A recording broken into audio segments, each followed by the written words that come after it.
嗨，大家好，我是坦平叔。今天是2025年5月18号，这一期咱们继续聊聊俄罗斯入侵乌克兰，看一看乌克兰战场上又有什么变化。今天是俄罗斯侵略乌克兰第1180天，也是乌军进入库尔斯克的第286天。根据乌克兰媒体报道，前线总共记录165次战斗。在库尔斯克前线，乌军继续沿着凯特基诺奥博德方向进攻，西北方向乌军昨日开始对维肖洛叶村的俄军发起进攻，还攻击了南部的梅德维日耶村。一旦拿下这两个定居点，乌军就可以向格鲁什科沃火车站推进。由于乌军对这两个定居点的攻击，迫使俄军回援。乌克兰无人机群再次长途奔袭，摧毁了俄罗斯本土特维尔州的叫托洛佩茨弹药库。袭击导致该弹药库3万吨弹药灰飞烟灭。持续16个小时的爆炸现场升起了巨大的蘑菇云，火光高达70余米。该弹药库内储存有伊斯坎德尔 M 弹道导弹和口径巡航导弹，以及 FAB500 和 FAB1500 滑翔炸弹等多种弹药。可以说俄军是损失惨重。乌克兰的特种部队的 FPV 无人机精准猎杀俄军卡52短吻鳄武装直升机。在库尔斯克地区，乌克兰的叫巴利斯塔特种作战部队昨晚公布作战视频，证实其操作员使用改装 FPV 无人机，在敌直升机巡航状态下，成功拦截俄军卡52短吻鳄武装侦察直升机。视频显示，该机在飞行途中遭精确打击，成为乌军创新非对称战术的最新战果。用无人机击落这个短吻鳄武装侦察机，这个确实，而且乌克兰人还拍了视频。本次袭击导致一名俄军机组人员死亡。俄罗斯方面报道，俄罗斯国防部通报称，5月10日至16日，俄军控制了6个位于顿涅茨克地区的居民点。俄军使用高精度武器和无人机实施了6次集群打击，摧毁了乌军生产导弹和无人艇部件的军工企业、无人机和无人艇存储和预备场地、弹药库以及乌军和外国雇佣军临时部署点，击落乌军930架无人机。同一天，乌克兰武装部队总参谋部发布战报称，过去一天前线地区战斗发生165次。在库尔斯克地区，乌军击退俄军14次进攻，乌空军导弹部队和炮兵袭击了俄军多个人员、武器和军事装备集中区、弹药库等目标，击落俄军123架无人机。这是央视新闻报道。截至今晨，乌克兰军就是空军击落36架俄罗斯无人机，另有6架无人机因电子战行动而失踪。这个俄罗斯再次使用无人机炸毁了一辆乌克兰客车，造成9名平民死亡。就是俄军再一次将魔爪伸向平民。据当地官员称，周六，俄罗斯无人机袭击了乌克兰东北部一辆载有平民的巴士，造成9人死亡，7人受伤。此次袭击发生前不到24小时，乌克兰和俄罗斯代表举行了自3年多前莫斯科大规模入侵乌克兰以来的首次会谈。在伊斯坦布尔举行的此次会谈中，双方未能达成和平协议，所以俄军就继续袭击乌克兰的平民。这是双方在战场上一些情况。根据乌克兰方面的情报，俄军很有可能在顿涅茨克、在波克罗夫斯克要发动大规模进攻，发动这个夏季攻势，这个也值得关注。我们再看看外交以及国际援助。泽连斯基说，丹麦正在准备向乌克兰提供第26批军事援助。泽连斯基会见了叫弗雷德里克森总理，谈到了继续向乌克兰国防工业提供军事支持和直接投资。丹麦是支持乌克兰国家的领头国家之一。今年7月，丹麦将开始担任欧盟理事会主席国。乌克兰期待获得欧洲一体化支持，也就是丹麦对乌克兰的支持是不遗余力，把武器能给的全给了。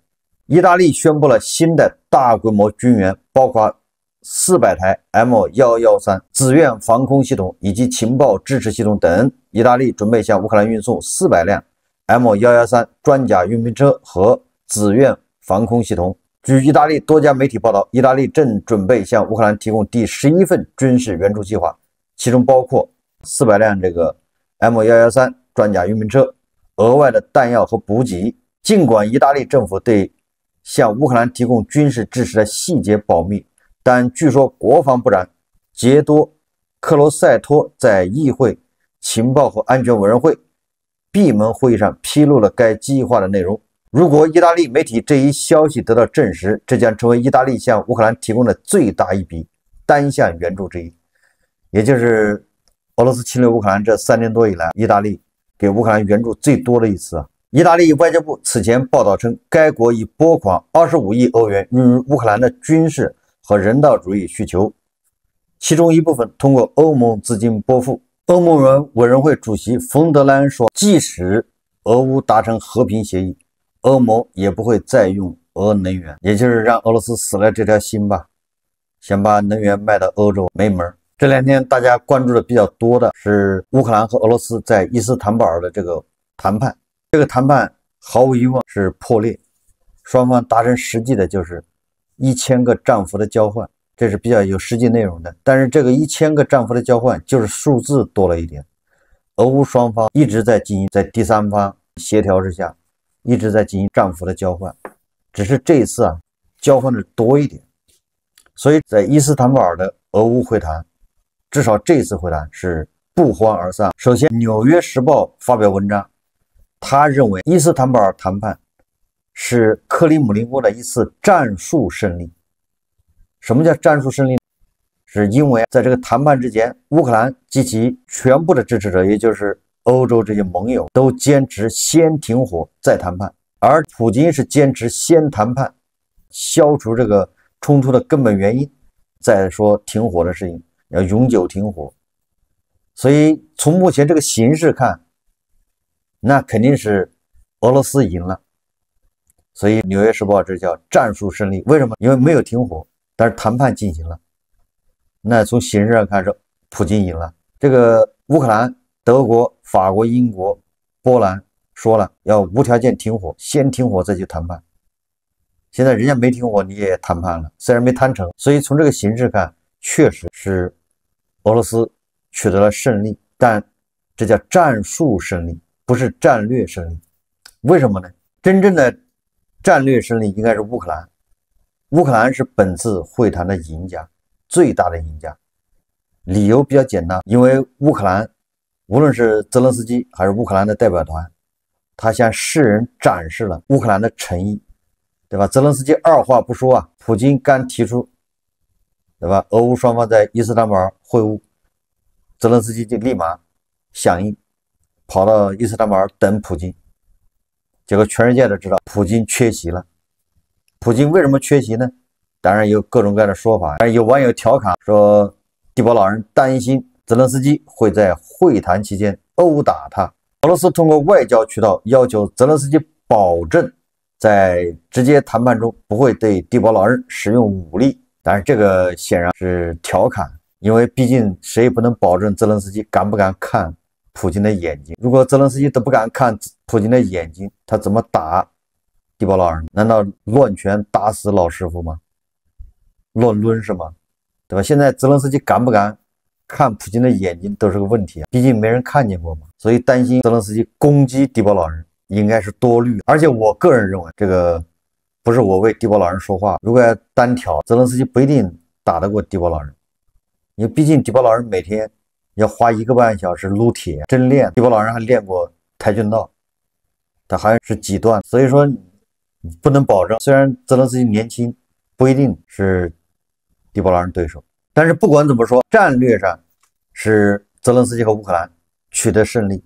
全世界都知道乌克兰愿意停火，无条件停火，乌克兰有诚意，是普京，对吧？没有诚意。乌克兰外交部长西比加宣布在伊斯坦布尔成功打败俄罗斯，让俄罗斯假和谈的真面目彻底暴露。西比加还阐述了乌克兰真和平、真停火的诚意，希望欧洲盟友多多援助乌克兰，加大力度制裁俄罗斯，胜利一定属于乌克兰。乌克兰总统泽连斯基的这个可以说是阳谋。他的阳谋让全世界看到了克里姆林宫对和平的真正态度，而克里姆林宫也在全世界面前展示了自己的诚信。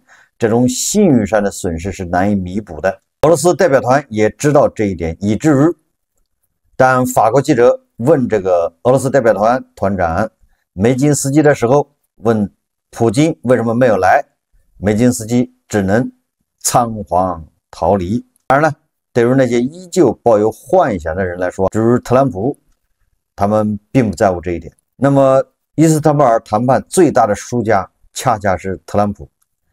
尽管特朗普并不承认，但是克里姆林宫实际上是多次拒绝特朗普最早提出的30天全面停火，也让特朗普前往伊斯坦布尔与普京、泽连斯基一道参与谈判的期望落空。或许特朗普也不觉得自己一次又一次的被普京戏耍。《华尔街日报》报道称，尽管前往土耳其的美国官员们，也就是卢比奥、凯洛格这些人，还有维特科夫，对本次伊斯坦布尔会谈表示失望，但特朗普看起来依然相信，结束这场战争需要的不是新一轮制裁，而是他与普京直接见面。在空军1号上，特朗普告诉记者，我们需要会面，我们会见他，我们想会找到答案，也许不会，但至少我们会知道。根据这个《经济学人》的报道，在伊斯坦布尔的会谈中，俄方提出了一系列乌方认为完全不可接受的要求。乌军必须从所有被战时占领的领土撤出，乌克兰必须承认克里米亚、顿涅茨克、卢甘斯克、扎波罗热和赫尔松为俄罗斯领土，放弃就战争损失提出赔偿要求，禁止外国军队和大规模杀伤性武器驻扎乌克兰，停止民族主义宣传。驻经济学人记者卡罗尔引述消息人士称，梅金斯基还发出了明确的军事威胁，特别是暗示若乌军不撤，俄方可能进军哈尔科夫和苏梅州。他声称，我们不想打仗，但我们准备再战1年、2年、3年，多久都行。我们曾与瑞典打了21年战，你们准备打多久？活脱脱的一个流氓嘴脸。我是流氓，我怕谁？我跟瑞典打了21年，你们想打多少年？不答应我就得跟你们打。这个梅金斯基还说，也许在场的某些人会失去更多亲人和挚爱。俄罗斯准备永远作战，也就是赤裸裸的威胁，就是在场的谈判代表，你们还有很多亲属和可能在这场战争中死去。对此，乌克兰外交部发言人蒂西回应称，乌方对此早有准备。他表示我们对此早有准备，乌克兰代表团知道会这样，所以他们始终保持冷静，用平和语气坚持自己的立场，明确表达了乌克兰的立场。我们认为乌方代表团表现得非常有效。面对俄罗斯方面无理要求，他要求乌东的4个州加上克里米亚，俄军还没有占领的部分，也要乌军主动退出，双手奉上，交给俄罗斯所以很多记者就非常奇怪，就不知道俄罗斯哪来的这么底气所以他们就向俄方求证，说你们是要乌克兰割让这5个州吗？据说这俄罗斯代表当即否认，说我们根本就没有让乌克兰割让5个州，我们是要让乌克兰割让8个州，还要加上哈尔科夫、苏梅州、奥德萨。你说这不就是活脱脱的流氓强盗嘴脸吗？你现在签就是5个州，以后再签那就是8个州。这个俄罗斯代表团团长梅金斯基还说，只有在乌克兰军队从这些地区撤出，也就是从乌东4个州从乌克兰领土上撤出，并将其交给俄罗斯控制之后，俄罗斯总统弗拉基米尔·普京才会同意停火。随后这些地区将获得国际社会对其俄罗斯归属的认可。也就是说，你乌克兰把这些乌东4个州双手奉上还不够，还得要国际社会认可，主动承认这些地方是俄罗斯的，那么普京才会停火。所以乌克兰官方宣布与俄罗斯的直接谈判正式结束，并直言谈判未取得任何实质性成果。这一消息迅速引发国际社会高度关注，俄乌冲突的走向再度陷入不确定性。这个俄罗斯总统新闻秘书佩斯科夫5月17号说乌克兰问题的解决工作将继续进行，这是俄乌已同意交换停火条件清单，相关工作正在推进。对俄罗斯而言，最主要和最根本的一点是确认谁来代表乌克兰签署协议。佩斯科夫说如果两国代表团达成一定的协议，普京和泽连斯基的会晤就有可能实现。他还表示，俄乌伊斯坦布尔谈判后，俄美之间没有进行任何接触。如果普京和美国总统特朗普之间有必要进行通话，克里姆林宫将会发布消息。这个俄罗斯人首先说，质疑谁能代表乌克兰，你泽连斯基能不能代表乌克兰签协议？第二个，如果你协议达成一致，那么普京有可能跟泽连斯基会晤，好像普京跟泽连斯基会晤是对乌克兰的恩赐一样。还说了，俄乌伊斯坦布尔谈判后，普京没有跟特朗普通话，如果特朗普想通话，那么可以约时间，就这意思。不过这个特朗普还真说了，当地时间5月17号，特朗普总统在其社交平台真实社交上发文称，他将于本月19日上午，也就是星期一10点，与俄罗斯总统普京通话，讨论停止俄乌冲突以及贸易相关问题。他表示与普京通完话之后，将与乌克兰总统泽连斯基通话，并与泽连斯基一道同北约多国成员展开交流。那言下之意就是特朗普还要亲自出马，特朗普不出马，这个和谈是搞不成的。当然，特朗普又承诺他又说了，如果没有达成协议，将对俄罗斯实施严厉制裁。他说，老实说，如果我们不达成协议，我会做的。土耳其的时间到了，我们看看会发生什么。这对俄罗斯来说将是毁灭性的，因为他们目前正经历经济困难。你知道油价很低吗？也就是特朗普威胁说要对俄罗斯采取毁灭性的制裁。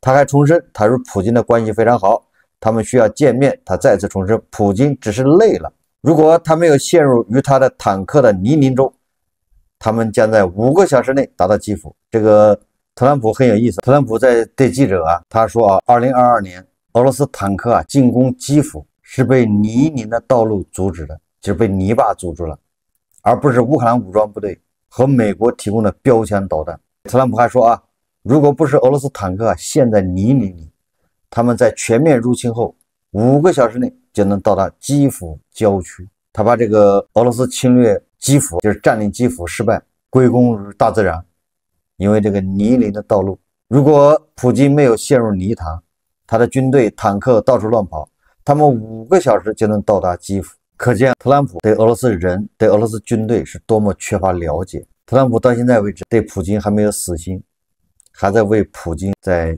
谋福利、谋利益。我们再看看俄罗斯国内，经济学人他发表了一篇文章，说俄罗斯经济放缓。经济学人对俄罗斯经济的预测非常明智，现在他指出俄罗斯经济将严重放缓，从加里宁格勒到弗拉迪沃斯托克，情况发生了变化。高盛银行制作的高频指数显示，自去年年底以来，俄罗斯年化 GDP 增长率已从 5% 左右降至0左右。俄罗斯开发银行 VEB 在其月度增长率估算中也发现了类似的趋势。俄罗斯最大的银行俄罗斯联邦储蓄银行编制的一项企业营业额指标有所下降，尽管政府对此较为谨慎，但也有承认情况有些不对劲。4月初，央行指出，近期由于需求暴跌，一些行业的产出出现下降。那么经济学人说，俄罗斯经济放缓的原因在哪儿呢？首先，第一个，战争调整引发了投资和军费开支的繁荣，但目前这一繁荣已趋于平稳。第二，俄罗斯央行已将利率维持在 21%， 以应对高于目标的通胀和工资增长，导致需求放缓。第三个是特朗普政策冲击全球经济和油价。特朗普自己也说了，油价都便宜。经济学人已经分析出俄罗斯的经济在放缓。我们看俄罗斯自己的统计数据，俄罗斯联邦统计局5月16日发布的报告显示，俄罗斯经济增速正在急剧放缓，俄罗斯联邦统计局数据显示，2025年第一季度，俄罗斯国内生产总值 GDP 仅增长 1.4%， 较上一季度的 4.5% 和去年同期的 5.4% 增幅大幅下降。俄罗斯联邦统计局公布的最新数据低于预期。此前，俄罗斯经济发展部预计 GDP 增长率为 1.7%， 而彭博分析师预测增长率为 1.8%。那么俄罗斯联邦统计局公布的数字只有 1.4%， 大大低于预期，比上一季度还有去年同期同比环比都是大幅下降。实际上，俄罗斯这种战时经济是难以为继。我们一直说，时间是站在乌克兰这边，只要欧洲乌克兰能够弯下号，耗不起的是俄罗斯。英国的国防部长希利说，他说下个月俄罗斯伤亡人数将超过100万，俄在对乌克兰战争中伤亡将超过100万人。这是英国国防大臣约翰希利在罗马举行的欧洲5国，也就是法国、德国、意大利、波兰和英国国防部长会议后宣布的。他表示盟友的主要任务是加强乌克兰在前线和谈判桌上的地位。希利强调，普京在乌克兰没有取得任何胜利。俄罗斯宣称他愿意和平，但同时拒绝了乌克兰提出的停火协议，也没有参加在伊斯坦布尔举行的和平谈判。部长强调，英国和法国领导的有30多个国家组成了联盟，支持乌克兰。他还提醒说，整个欧洲的安全取决于乌克兰的安全。这个说的比较在点子上，乌克兰不安全，欧洲就不安全。不要指望着普京的脚步会在乌克兰停住。普京在乌克兰取得的任何成就和成果都是暂时的。这个普京趁着这个空档也没闲着，对俄罗斯这个军事高层继续侵袭。最近俄罗斯军队高层人事变动非常大。首先是原中央军区司令安德烈·莫尔德维切上将被任命为陆军总司令。这个莫尔德维切他是1976年的，年纪非常轻，现在是陆军总司令。普京提拔这么年轻的干部恐怕还是进一步消除绍伊古的影响。原陆军总司令叫萨柳科夫，因年龄原因卸任，也就是他年龄快到70多岁了。什么叫民生安将？他由国家安全委员会副秘书，就是这个萨柳科夫作为陆军总司令被调去国安委当副秘书，给绍伊古做副手，相当于民生安将。这个36集团军司令库尔斯克集群司令瓦列里·索洛丘克上将接任中部军区司令。普京的这些安排说白了都是继续在军中清除绍伊古的余毒，动摇绍伊古的根基，防政变。普京的假和平的把戏被戳穿以后，往下怎么演？特朗普怎么配合他？特朗普到底要对这个俄罗斯采取致命制裁，还是继续跟这个普京一唱一和？总之，泽连斯基是已经处处小心，不要让特朗普抓把柄。特朗普现在拿泽连斯基拿乌克兰叫狗咬刺猬，无处下嘴，人家是面面俱到，你说停火我就无条件停火，你说怎么弄我就怎么弄。所以现在不愿意停火，打你特朗普的脸的不是泽连斯基，而是普京。现在就看特朗普还执迷不悟到什么时候。或许特朗普已经看清了普京的嘴脸，他只是暂时不愿意承认而已。好，这期节目我们就聊到这里，感谢大家收看。如果喜欢我的节目，欢迎订阅转发，也可以在下方留言评论，谢谢大家。